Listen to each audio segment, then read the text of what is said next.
टकरों के बाद भी संभलता रहूंगा, फिर से उठूंगा, चलता रहूंगा। दुनिया में कोई भी लक्ष्य बड़ा नहीं है। अगर लक्ष्य है सरकारी नौकरी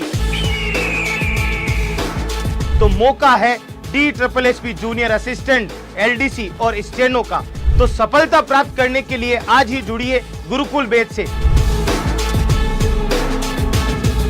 जिसमें आपको यह सब कुछ मिल रहा है। साथ ही डाउनलोड करें अड्डा 24/7 की मोबाइल ऐप और एनरोल करें।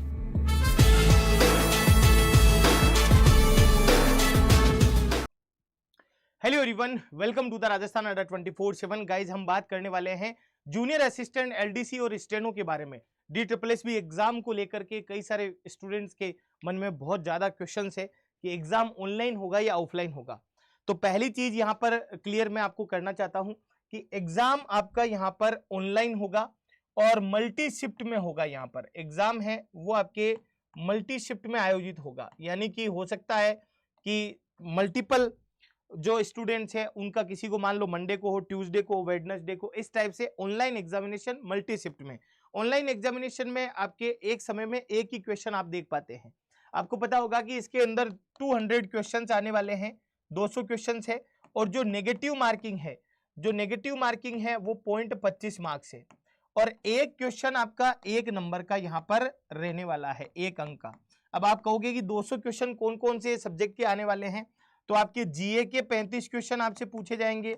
अगर बात करें हम लोग मैथ से रिलेटेड तो आपके न्यूमेरिकल एबिलिटी से 35 है।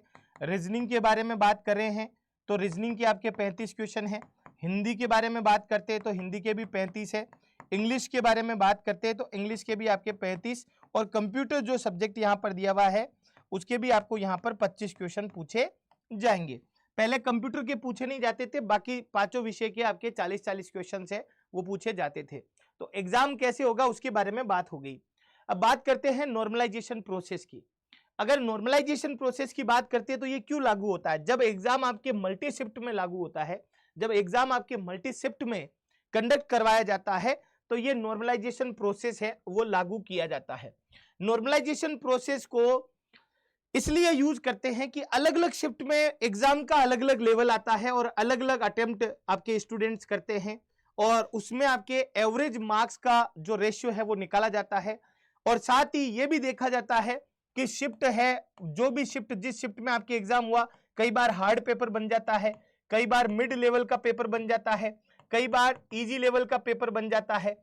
तो अगर आप लोगों के हार्ड पेपर भी बन जाए तो डरना नहीं है, अगर मिड पेपर बन जाए तो भी मान लो कि घबराना नहीं है, इजी पेपर बन जाए तो आपकी ज्यादा यहाँ पर मार्क्स सही होने चाहिए। कई बार क्या होता है, नॉर्मलाइजेशन प्रोसेस के अंदर अंक है वो बढ़ भी जाते हैं, और कई बार नॉर्मलाइजेशन प्रोसेस के अंदर आपके नंबर है वो घट भी जाते हैं। तो नंबर बढ़े या घटे नहीं, इसके लिए आपको ज्यादा से ज्यादा सही प्रश्न है वो अटेम्प्ट करने होते हैं। यानी कि जो फॉर्मूला अप्लाई किया जा रहा है, जो हाईएस्ट मार्क्स ला रहा है उस शिफ्ट में और जो लोएस्ट मार्क्स ला रहा है, तो उनके कंपैरिजन के अंदर आपके नंबर ऑफ क्वेश्चंस है वो राइट अटेम्प्ट होने चाहिए, ज्यादा सही है वो आंसर होने चाहिए बजाय नेगेटिव के। तो ये चीज आप लेकर के चले अपने दिमाग में कि हमें नॉर्मलाइजेशन प्रोसेस में भी कैसे है जो अपने आप को ढालना है। उसके अलावा बात करते हैं आपके मिनिमम पासिंग मार्क्स। तो मिनिमम पासिंग मार्क्स यहाँ पर 40% है अगर हम जनरल कैटेगरी के बारे में बात करते हैं, लेकिन 200 नंबर का पेपर होगा और प्रीवियस जो कट ऑफ गई थी जूनियर असिस्टेंट की वो लगभग 131 मार्क्स गई थी। तो 40% लाना हमारे लिए सिलेक्शन के लिए यूजफुल नहीं है। हमें कम से कम टारगेट इतना तो लेकर के चलना ही पड़ेगा। और मैं कहूं अगर 200 में से टारगेट आपके 150 प्रश्नों का हो तो आप इसके अंदर सेफ स्थिति के अंदर हैं।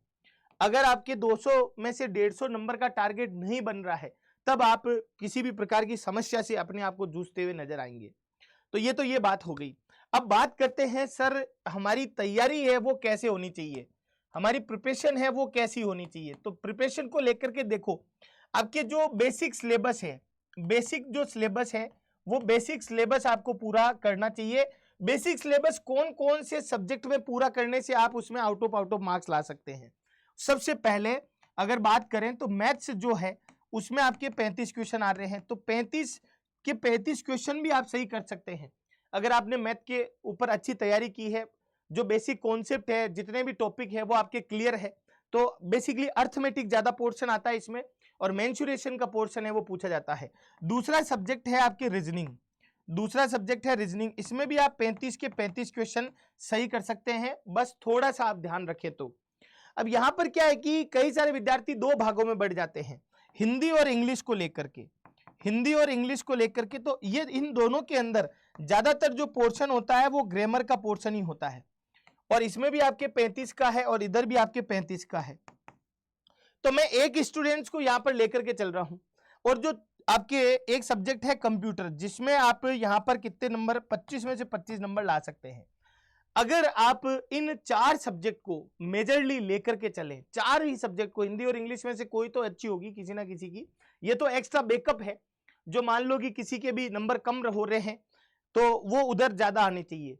तो 35 और 35 70, और 70 और आपके 35 105 हो गए, 105 और 5 110, 130 नंबर का देखो पूरा मामला बैठ रहा है। अब इन टॉपिकों में, इन सब्जेक्ट्स में जो भी आपके नंबर कट रहे हैं वो या तो इधर बढ़े, या फिर आपके जीए में भी आपको 35 क्वेश्चन पूछे जाएंगे, और इनमें भी आपके करंट अफेयर का पोर्शन है वो ज्यादा आएगा, इसमें भी आपके करंट अफेयर का पोर्शन है वो ज्यादा आएगा। तो करंट अफेयर के ऊपर अच्छी पकड़ हो, और आपके इंग्लिश पे भी ठीक ठाक पकड़ हो, और यहां पर आप पूरे में से पूरे नंबर लेकर के आए। जो भी इस सेक्शन में अगर नंबर किसी के कट रहे हैं तो वो जीए और इंग्लिश में पूर्ति हो, तब मान के चलो कि आपका सिलेक्शन है वो कोई नहीं रोक सकता। और बेसिक सिलेबस पूरा करने के लिए अच्छे आपको गाइडर की आवश्यकता है, अच्छे मेंटर की आवश्यकता है, और अच्छी प्रैक्टिस की आवश्यकता है, जो आपके डाउट्स क्लियर कर सके, जो कम समय के अंदर आपको अच्छी तरीके से तैयार कर सके। वो है राजस्थान अड्डा 24/7 की टीम। और राजस्थान अड्डा 24/7 की टीम के साथ जुड़ने के लिए आपको क्या करना पड़ेगा, अड्डा 24/7 की मोबाइल एप्लीकेशन डाउनलोड करनी है। मोबाइल एप्लीकेशन में ऊपर ही ऊपर आपको ऑल कोर्सेज के अंदर यहाँ पर स्टेट एग्जाम में राजस्थान सिलेक्ट करना है, और स्टेट एग्जाम में स्टोर के अंदर DSSB राजस्थान है, वहां पर क्लिक करके ये गुरुकुल बैच है DSSB के लिए, Y400R कूपन कोड आपको अप्लाई करना है। 1659 रुपए के अंदर आप अच्छी तैयारी है वो इस बैच के माध्यम से कर सकते हैं।